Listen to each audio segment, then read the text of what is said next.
Okay. So you might have gotten it just one. Now what? Oh, we may have to hang up because you're gonna need your camera. You're live actually. Oh, hi everybody. So That's interesting. So let me see. So actually, I can stay on here with you, but they're not gonna see me. Instead of me calling you, I can do it this way. Yep, that's fine. Okay. So let's do it that way. If you're okay with it. Yeah, I am. That's perfect. All right. So you're completely live now. A few people already trickled in. What I would do is, just remember repeat what I'm saying. And you can explain to them that I'm on here with you, Brad, in the same way. Okay. And just kind of give us your background. You know, like where you got started, how you got started in casting. I know you've been at Liz Lewis for a long time. So Cool. And go ahead and do that now, or do we want to wait a few moments? Okay. Cool. Hi, guys. I'm Angela Mickey. I have been with Liz Lewis Casting Partners for 20 years. I started as an actor. I went to NYU for musical theater, and then I graduated and realized like I sounded like I was 35 and looked like I was 16. So I decided I wanted to stay in the industry until I was ready to kind of fulfill the roles that I would be doing. And started at the bottom. I just wanted to see what a working actor did. So I started as receptionist and then really kind of fell in love with casting. So I kind of left acting behind, and now 20 years later, here we are. Our office, we have an office in New York. We have also do casting in LA, and we also do casting regionally around the country. now, so let's obviously everybody better be quarantined in that home as I am. I know you are. But what are some things that they can be doing at home while all this is going on? Stay current, stay active, and just some tips that they can do at home. I mean, there's tons of stuff to be doing from home. I mean, so many casting offices are doing generals right now. So now is a great time to, check out every casting director's social media, see if they're announcing those. We've been doing them for almost since quarantine started. And that's a chance to get to meet casting directors, that maybe whose offices you haven't gotten into. Catch up on content that have the types of roles that you might be playing. Read as much material as you can, so that way, now is a perfect time to play and read, plays and film scripts and work on what your character development is. You have all the time in the world now to do that. There's also tons of people who are, I know you guys do, coaching online, and that's awesome to do. So there's resources out there. I think the community is really trying to stay as connected as they possibly can during this time. It's as important for us as it is for the actors. So I think if you do a little research, you'll find that there's things to do. And also try to be active. Find some ways that you can be physically active, because people get so scrunched up, and there's going to be a time where we're going to need to be live again, and we're going to need to be in touch with how we perform outside of this little screen. Yeah. Well, you and I were talking before we even went live, and you were talking about, I was saying how Michael was doing, and now you're doing some of these commercials that are splicing things together. Mm-hmm. We chat about that and happening in this time. Yeah, so Joe's asking about what kind of casting is going on right now and what kind of commercials are happening. And, we have actually done one spot that's already shot, where we had all of the actors put themselves on tape for the audition. The production company sent very detailed notes about how they wanted it lit, how they wanted the video quality, how they wanted it shot on a phone, and which way to hold it. And then from there, they are splicing it together to make the final spot. We're starting doing one now where we are going to be doing all the auditions over Zoom. The callbacks will be over Zoom, and then the final shot will be via Zoom, where the director will pipe in to the actor and be able to direct them in their home the way that they would if they were on a set. I've also heard where they're actually talking about like shipping cameras to people, though that's yeah, it's a little. I don't think they've really committed, because that's really expensive. That's expensive equipment. But I think they also don't want production to stop. So, and especially right now, I mean, even though they can't create anything, they have a captive audience at home, who's getting bored with what they're watching so far. Yeah. So, any tips for, like, so there's a lot of kids and parents on here. Hmm. And it's for the parents and the kids navigating through this, being fairly new to the industry. A lot of these kids, they were just starting. They were going to be coming to your workshop when you were coming in point. That they're just starting. They were doing their best with each workshop, and then boom, they're like sort of halted. So, what's some advice so they don't get discouraged and so that they can help their child along? Well, again, I think research is a big thing. Take a look at the casting offices in your area that you'd be auditioning for. Look at what kind of spots they've done before. What kind of if there's a specific genre that they specialize in. I mean, we do everything from comedy to kind of slice of life documentary style stuff. So, if you, and all which are featured kids. So to take a look and see what is on there and what kind of performances we're asking from people. I think again, find things to read up about the industry and any kind of practice scripts. There's so much content online for that that you can kind of take your kid through their paces with. And also, I think encourage your child to come up with some things about themselves. So much of this is about the child's personality, and anything you can do to underline that and allow that to come out, whether it's saying, hey, let's practice this. Give me a 30-second story about what you love most about the house that you're stuck in right now, and get them riffing on that in their voice, because it's not about how someone else would say it. It's about how they would say it. That is good advice. What are some pitfalls that you see like how parents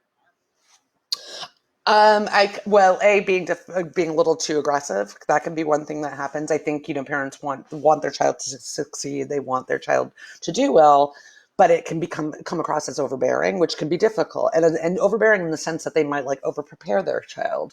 You want to make sure your child is going to knows the script. They know what they have an idea of what's going on, but you don't want to interpret it for them, because we're not looking for a mom's impression of what a 7-year-old is saying.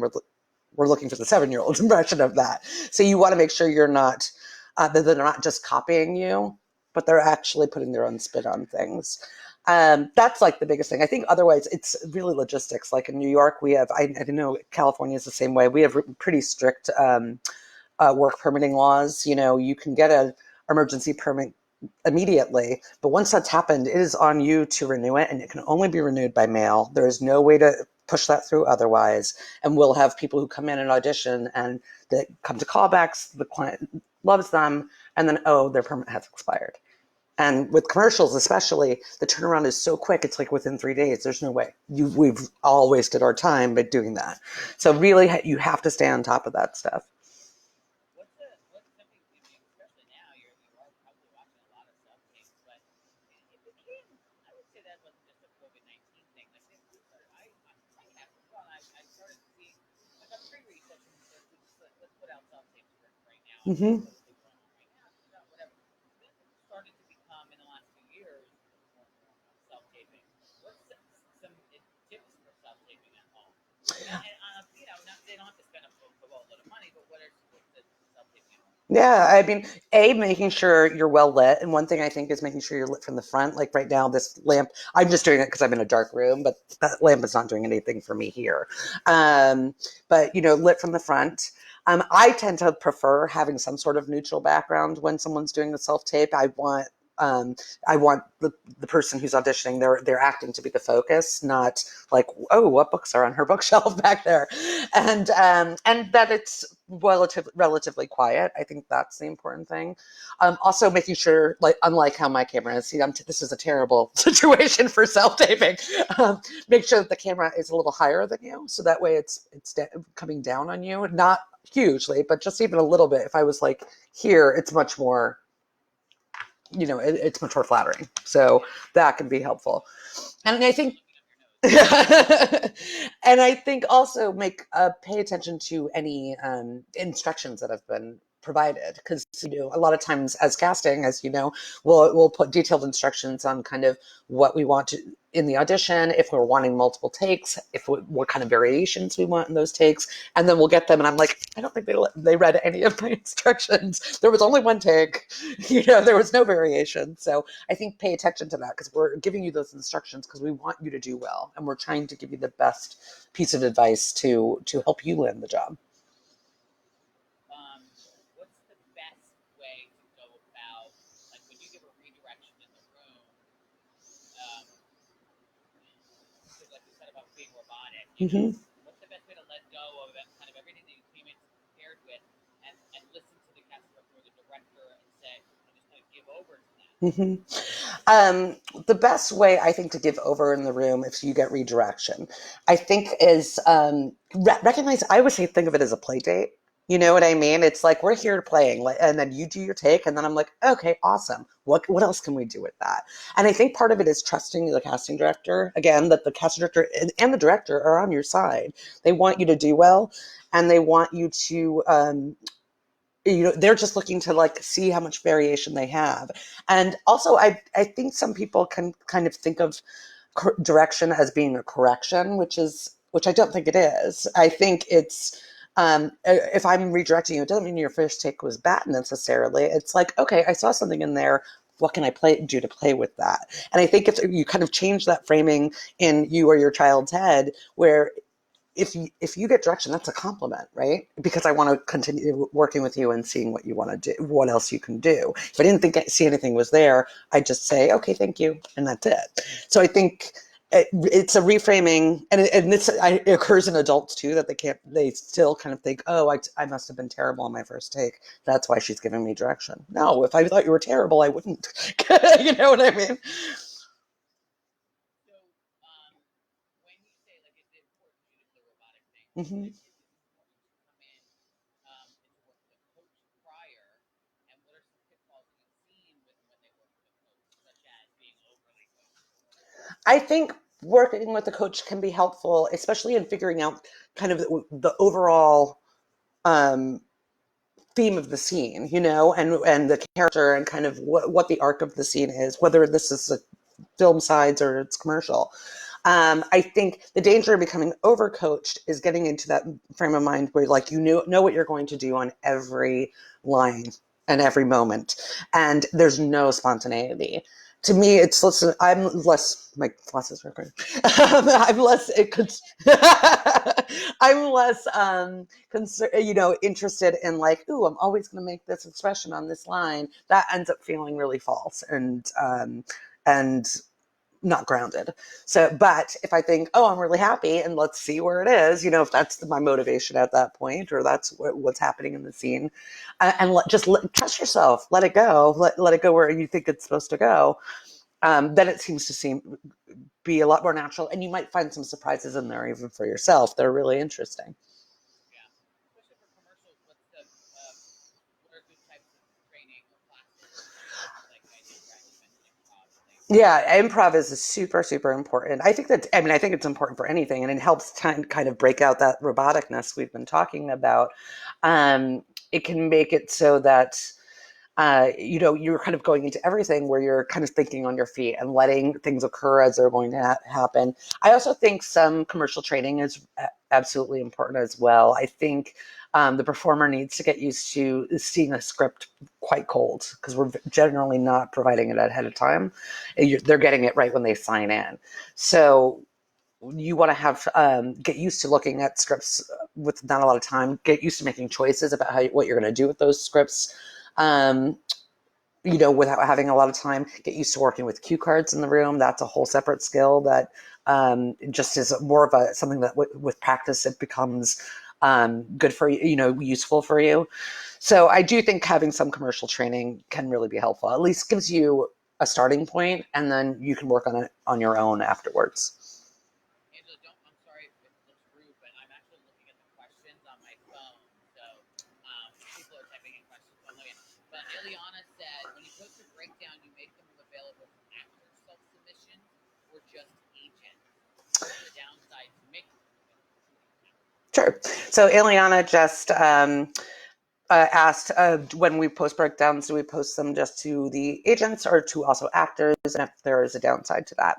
I actually usually post it to everybody.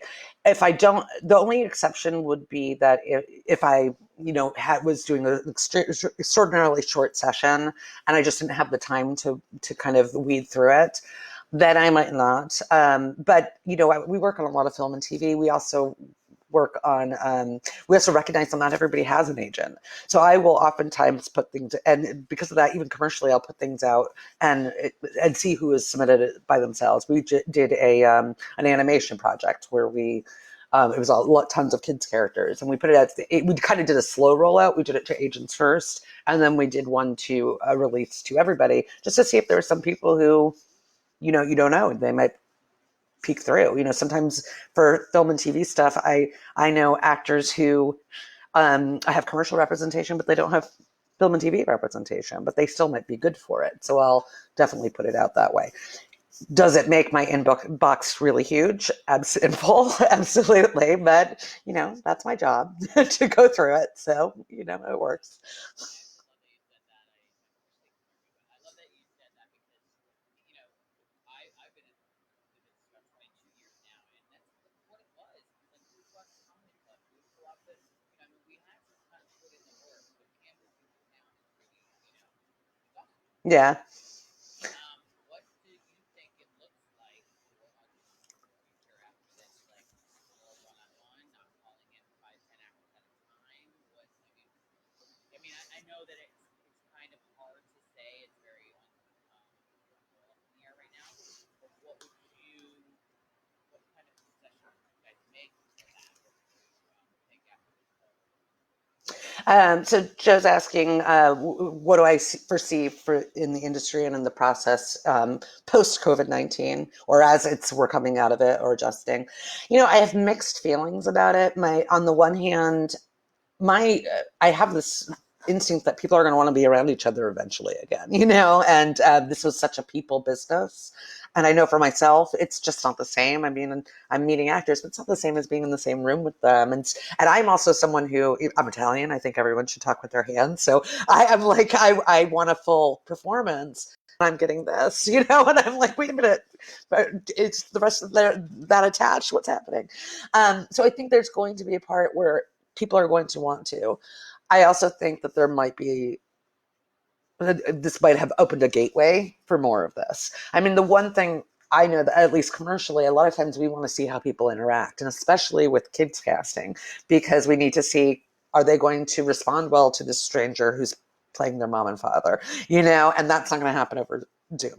So eventually we're going to need to get people in the same room together.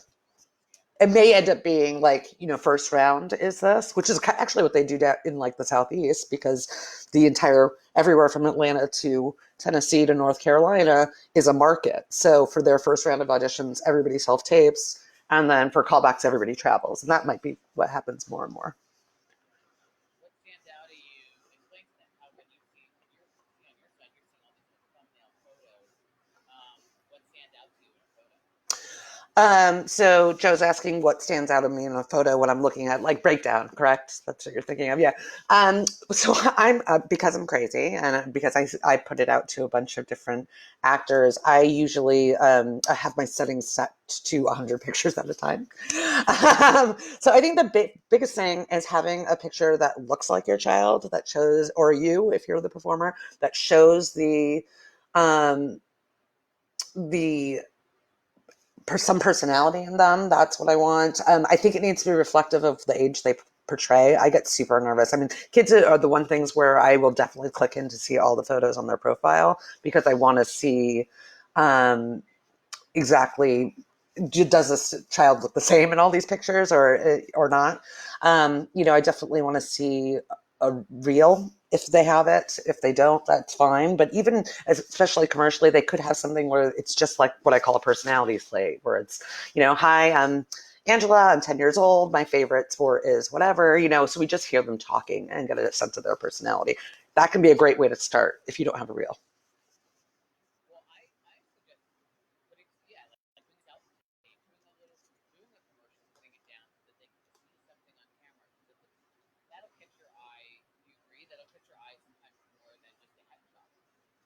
Yeah, oh, absolutely. I mean, and I also think even, a lot of times we will have we might make our selections. We might also ask people to send us like a little video or even a picture or selfie, just because so many people's headshots don't look like them. Yeah, yeah.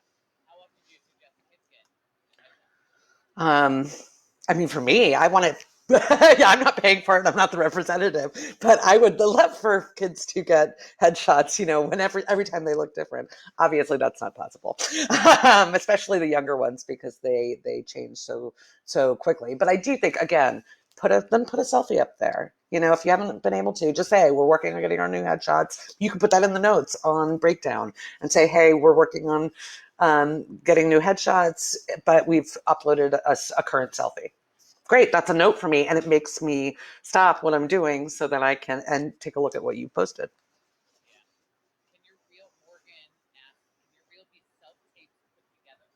Morgan asks, "Can your reel be self tapes put together?" Sure, I think just be presented as that.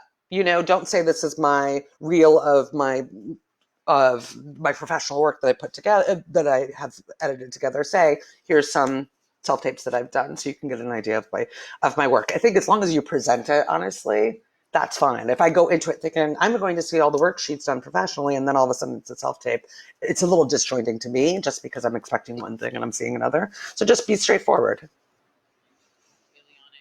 Ileana's daughter Anamia is actually she's straying from California. She's really sick right now. She's I'm, not feeling well. I'm so sorry. But Ileana had another great question. She said, when slate is required, is it okay to film the slate vertically to avoid showing clutter in the room? We always film the sides horizontally. So Eliana asked, when slate is required, is it okay to film the slate vertically to avoid showing clutter in the room? And we always film the sides horizontally. I mean, I guess that's fine. I actually want to see, I would rather see more of your face, which is, so I think as long as you're going to be close up. So there are some of the software that doesn't like when the framing changes. So that's the only danger you have. Sometimes I have to separate out. I end up having to edit your clip because the FTP software doesn't like me editing that and putting that together. So if you could find an area where you can just move some of the clutter away, but also we all understand that this is the circumstance, right? Our expectations, we're just trying to provide pointers to help you make it look a little better, but we all know, we get what's happening right now, and there's a ton of leeway there. Yeah. Frida asks, do casting directors prefer talent that have a lot of experience rather than someone that's brand new? What are the odds of a brand new talent getting cast? She said, wait, you have to call her out on this. She said casted. She doesn't know that it's cast, not casted. So Frida asked, I'm sorry, repeat that to me. The question was, do casting directors prefer talent that have experience rather than someone that's brand new? What are the odds of a brand new talent getting casted? So Frida asks, do does someone with not as many not as much experience have as much of a chance of being called in as someone with more experience? Does someone with that much experience have any chance of being casted? Joe tells me I have to call that out because you're not supposed to say casted. It's cast. You know, it depends on what it is. For some film stuff, obviously, especially if it's more high profile, they might want someone with more experience, just because they're more reliable on set, especially for film where it's a bit longer of a process. Also, they think that if there's some sort of name recognition, that might drive more viewership to the film. Um, but I also think that we can't be locked into just people who everybody knows. So, part of our job as casting directors is to find the new talent. If all we're doing is calling, the top 10 people, whether it's the top 10 commercial actors, the top 10 film actors, or whatever, there becomes a point where, okay, then why is a casting director needed? My part of my job is to know the entire pool of actors, to find new talent that also my competitors in my market aren't necessarily finding, and presenting them as options to my director, and also knowing that I can work with them even if they are not as experienced, to still get a good performance out of them. We've worked a ton, like I said, a ton of docu-style stuff where I'm dealing with real people all the time, and I'm getting them to perform scripts. And there's no one more raw than that, and they can do it. So, we're always looking for someone fresh because people's attention gets, people get stale really quickly, unfortunately, or fortunately. Has a good question. She said, should we do the slate and then cut, or should we just go do slate and go right into the sign? Alicia asks, should we normally do the slate then cut, or should we go slate and go into the sides? I say my personal opinion is that you should cut in between, and you should cut in between all of your takes. Allow yourself to have a fresh start. I think sometimes when people slate and roll right in, they don't allow themselves to have a solid moment before starting, with a fresh breath. So that's my personal opinion. Aaron asks, hi Angela, aside from demonstrated acting ability, what factors are most important to you in determining whether or not to cast somebody? Other than acting ability, what else plays? So Aaron asks, aside from demonstrated acting ability, what factors are most important to you in determining whether or not to cast someone? Um, I think personality is, I think instincts, because they might not have, you know, studied acting tools, but they also might have really interesting instincts and uh, approaches to something that are kind of outside of what I might see from a trained actor. I also think that, look does matter. If I'm casting a family, I need the family to look alike. Special skills come into it hugely, especially commercially, if that's what you're interested in doing. If I'm looking for, someone who plays a sport, they need to play the sport. What Chris, Chris Tupin, or if it's Rita, or no, I'm sorry, Ethan Tupin. What is something you wish young talent, 7 years old, knew prior to being on set for the first time? So Chris asks, what is something you wish young talent, 7 years old, knew prior to being on set for the first time? I think I'm not usually on set with them, but I will say that I think one of the first things, one thing I wish they would know is that there's going to be a lot of downtime. There's going to be a lot of time where you're sitting and waiting. I know in New York and LA, they have school time that's built into their shoot day, but also there's going to be time where you're just waiting, and so they're having something that will keep them busy, or making sure that they're prepared for that, so that they can won't get frustrated or tired or things like that. Aaron asks, any tips for foreign actors to break into the U.S. acting market? So Aaron asks, any tips for foreign actors to break into the U.S. acting market? Um, that's hard. It's a hard one. If you're a foreign actor who's living here and can work here, that's easier, because oftentimes we're looking for that. We're looking specifically for that. If you're trying to break in from afar, that's going to be really hard. A lot of our contracts have certain restrictions on what they can do as far as that's concerned. Again, it's kind of the same thing. Start getting to know different.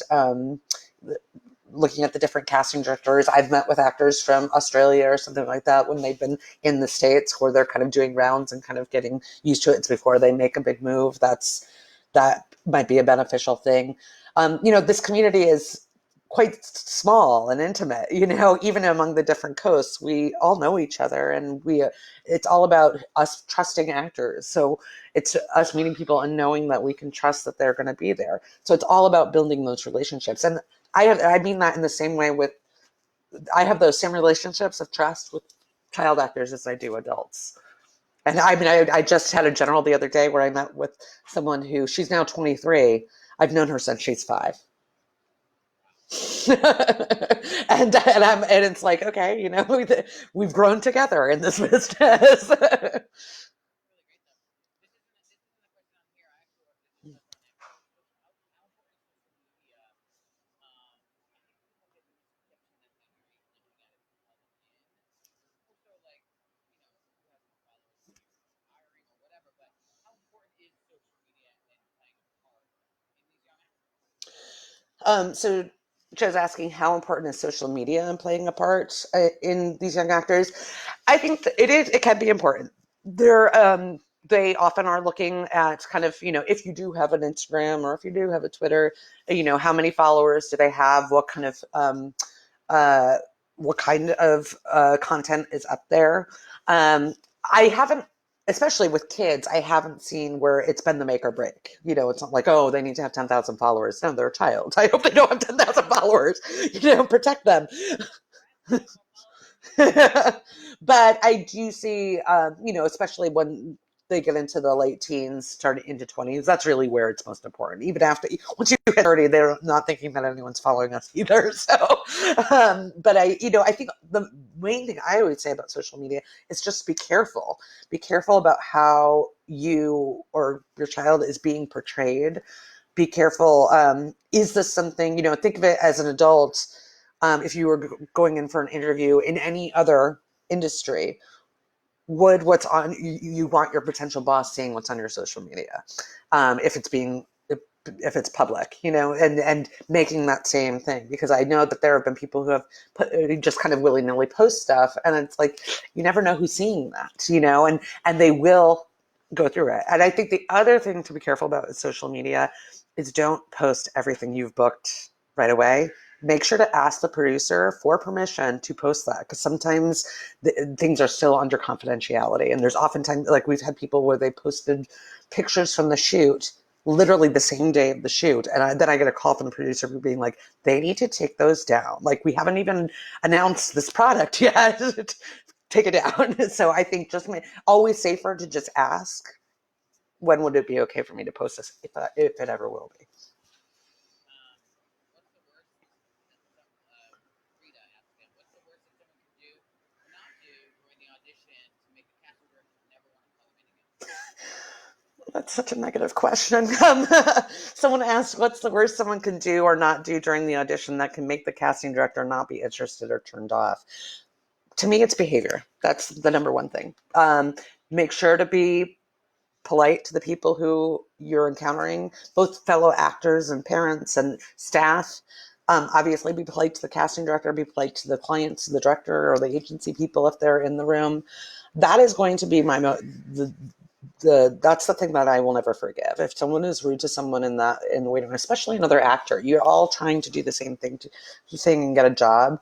Don't sandbag each other, Um, and as someone who started as reception, I can't tell you the number of people who are mean to me. So that's something that and I think about it for my assistants too, who are working so hard and not getting the respect that they should. So that will be the thing that will absolutely end a relationship between me and an actor. Aside from that, nothing. Everybody has a bad day. There are days that sometimes your job is to do the very best you can that day. And I was listening to another casting director, Destiny Lilly, was saying today, what is the one thing her biggest pet peeve? People who make excuses. You don't need to come into the room and tell me why you didn't have your sides memorized, or you were hoping to have more time. Do your best that you can that day. And everyone's best is different, and everyone's best is different on every different day. What you kind of answered that question about it's not really related, especially now, doing your research. Mm-hmm. But Lisa Sherby asked, what social media platform are kids most discovered on right now? That's I would it. say, I mean, you addressed that, but I would also say, is that piggybacking on that question, is there platforms that you guys look at? Like how I just said, oh, we used to go to comedy clubs, we used to go here, we used to go there. Well, now there's stuff online. So are there things that you guys look at, YouTube channels and Mm-hmm. things to discover them? Sorry, I know I'm long-winded. No, no, that's okay. So Lisa asked what social media platforms are kids most discovered on right now, and then Joe kind of piggybacked on that and said, "What other avenues have I been using?" In the same way that traditionally for adults we go to comedy clubs and showcases. So I think Instagram is probably the number one that people are being discovered on. Also, YouTube shows would probably be the second. Those are the two things I mostly mind to try to find. Some kid who may not have representation, who has a good personality and has something going on for it. It's kind of discovered is an interesting thing. I think discovered YouTube probably more because it's someone who said that they set this up on their own. Insta, a lot of times it's someone who's already started to establish themselves. Then they start posting and it goes more widespread. So it depends on what level of discovery you mean. Rob Perez asked, how can managers be more successful in getting auditions from clients and pitches they send back? So Rob asked, how can Rob man- Perez, the manager. Rob Perez said, "How can managers be more successful in getting auditions for clients from pitches they send to casting directors?" Um, don't be I would say don't be afraid to pitch. I can't tell you how many people don't. So many people will submit their clients on the various casting software, and you never hear from them again. If they get appointments, great. If they don't, you don't hear from them. I always am open to people pitching me their clients. Obviously, you know them better than I do, and you might have more information than I would see just in a casting networks or breakdown profile. I would definitely, detail why you believe this person is so right for it. Anything you can back up. See if hey, is there a point where we could maybe get on the phone to talk about it? But generally, if someone's pitching someone to me, I'm thinking that if they're taking the time to do that, then maybe I should be giving them a second look. Aaron, people overdo it when entering the room in character. Like, does it ever come across as rude, for example, if they're playing a rough around the edges character, if respond to questions in character, or does casting generally always understand and respect that they're in character? I say something about that, and then whatever you want. But I've been asked this question as casting as well, and I say, well, if you're playing a serial killer, I don't want you coming in character. I wanted to know that you're actually a good person as well, so maybe you can chat about that. What you prefer, if you prefer them to be so method and in character, or whatever. So Aaron asks, can people overdo it when entering the room in character? Like, does it ever come across as rude, for example, if they're playing a rough around the edges character and respond to questions in character, or does casting generally always understand, respect that they are in character? I generally prefer you not to come into the room in character. I know that it's hard. You've done your work to prep outside the room, but I want to see who you are as a regular human being. Just talking to me, let us get an idea of your personality, and then we can see this character that you're putting on. So I would say, if you can, try to. I also think track how the different casting directors are. I mean, so there are some casting directors who want to talk to you. How was your day, and talk to you about simple stuff, just because we want to get an idea of who you are as a person. There are other casting directors who are all business. It's like, come in, slate, go. Okay, here's your redirect. That's it. So it's, kind of getting used to what the different casting directors' styles are, and knowing that neither of them are a reflection on you, right? So if a casting director is curt and, all business, that's just who they are. You've done nothing but walk in their room and do work. So don't take that personally onto yourself. Just respect, that's how it is, and then make a note to yourself so the next time um, you are prepared for that. But to go back to Aaron's question, yeah, I generally prefer you come in as you. Yeah. What she said is, Aaron said, is being bilingual an asset when auditioning for mainly English productions? Aaron asks, is being bilingual an asset when auditioning for mainly English productions? Being bilingual is always an asset, especially if it's bilingual, meaning fluent. You never know what else we are casting. You're coming in for my one thing that I'm doing right now, where it's English language, but I also am working on a Spanish language thing tomorrow. So, and here I am seeing you perform, and hey, maybe that will work. So, absolutely, being bilingual is an asset. Period, across the board. You chat about this is a question for me, Mm-hmm. how actors, young and adults, could talk themselves out of it in the room. Sort of overly talking with you, or overly, talking themselves out of the role. Basically, like that guy's that talking Great. So Joe is asking me, how can an actor might talk themselves out of a role when they're in the room? Maybe they're chatting too much, have a little too much, they're on too much. Those are, it's a hard balance. I know that sometimes, for me, it's like when someone comes in and they want to shake everybody's, well, nobody should be shaking anybody's hands right now. but when they do that, it's like, I'm here, you know, be yourself. That's who we want to see. Come in, say hello, say smile. If they ask you, say, hey, how are you doing? I'm doing good. How are you?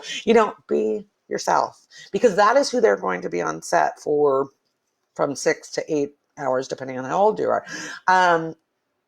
They're not, the concern when someone is too on is that, oh, this is a child that's going to end up having to be entertained all day, and or that this is who they are for 2 hours, and then they're going to need a nap, and we're not going to have nap time at that point. So we want to see you as a grounded, human being. I don't know how else to explain that. And also that lets us know, A, when you are in character, it lets us know that you are coming from a grounded place so that you can respond to direction. You're not locked into something that you're putting on as a personality. So, I think all of that ties in together. Everyone wants um, to interact with people that they want to be with all day. That's what being on set is. So you want it to be an easy process for everybody. Ileana, another good question, said when we self-submit, do you see all of our materials on the casting sites or just the ones that we attach? So Ileana asked, when we self-submit, do you see all our materials on the casting sites or just the ones we attach? I don't know the answer to that question because I don't know what you've put in. I think we see everything that's on your profile. So if you've uploaded 20 pictures to your profile, we see them all. You can select what is the one that's the main thumbnail, but we can go in and see all of your materials. I'm pretty certain. So I did one more round again. Sure. Not specified for the slate at the beginning or the end of the self-tape. Ileana asked, if not specified, do you prefer the slate at the beginning or the end? I prefer it at the beginning. Yeah, I like to see, because I feel like the slate is where you're introducing yourself. It's your personality, so it's a great way to go into it. What are this is like sort of a two-parter question. We can round it out now. Mhm. What was a piece of advice that maybe you got that you held on to, and what's a piece of advice that you now start giving to young kids and parents? So Joe asked, what's a piece of advice I had that I held on to, and then what's a piece of advice um, I find myself giving to people in the industry. A piece of advice that I got and held on to is that creativity is fun. That this is it's a fun world, and I want to. It's so fun to sink your teeth into all aspects of it, and I think it's really important if you want to be in this industry that it is fun for you, and that you have that joy because there's so much no, and you have to hang on to that joys for when the yeses come. um, I think, and also my acting training was all about being prepared. It was all about, if you're prepared, then you're going to feel free. If you make sure you've read the full script, then you're free to be spontaneous when you're doing the scene because you know what the material is. So I really, really, really, really recommend, one of the hardest things for me is when I see someone, especially coming in for film, where they've only read the sides and they haven't read the full script. And I've made sure to give them a week and a half to read the full script. And you can't tell me in 12 days that you did not have time to do so. It's not that long of a script. So things like that, I think our preparation was something that was really instilled in me. Something advice that I find myself giving is to remember that we are all on each other's side. um, you know, I am only as good of a casting director as the actors that I bring in. So I want you to do good well. And me calling you in is a huge compliment, or a huge boon for you. It's a huge vote of confidence in your ability. I'm getting anywhere from 500 to 700 submissions, and I'm calling in 20 people. So being one of those 20 it's a huge vote of confidence on your side. It should be something that gives you a confidence when walking into the audition room instead of making you nervous. You already know we're on your side. And so take your time, breathe, say hello to the casting director in the room. You don't need to rush through. You don't need to, if you see that we're running behind, that's my problem to worry about. That's not your problem as the actor. Your audition appointment is yours, and you should indulge it and have fun in that room. Yeah, I think would be the last question. As a minor, is it better to finish school earlier by homeschooling, or is it a requirement to do normal school? So we have a question. As a minor, is it better to finish school earlier by doing homeschooling, or is it a requirement to do normal school? I think the laws actually vary hugely, so, market to market on that. I think it's what's best for you. I mean, I know actors, minors who they're performing a lot. Homeschooling makes a lot more sense for them because they're on set a lot.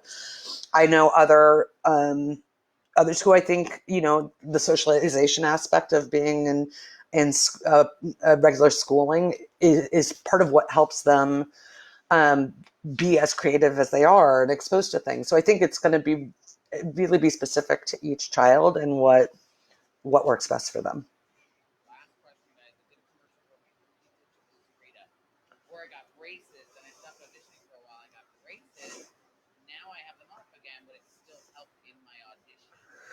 So I did a commercial for a major pizza chain before I got braces. Then I stopped auditioning for a while. I got braces. Now I have them off. Would it still help in my auditions? Yes, that'll be great. And it's great to have your congratulations for having your braces off. That's a major thing. That's such a huge thing. You must be wanting to smile everywhere. So good. All right. Well, I can't thank you enough, Angela. Thank you so much. I thank you all for listening. I hope you glean some pieces of knowledge. And let them know that you will, once we open again, you will come down to Point Pleasant because you're scheduled, but we will definitely get you down. Yeah, and Joe just wanted me to remind everyone that once we reopen in Point Pleasant, I will be coming down. I was scheduled. I was so excited to get a chance to meet everybody, and I'm really, really looking forward to doing so again. To do so, Working to work really on. hard, I gotta say. Yeah. Yeah, Jersey kids do work really hard, don't? All right, Angela. Well, thank you so much. You can end it, and then you're just gonna hit end, Okay. and then hit share. Okay, great. Bye, guys. Thank you. And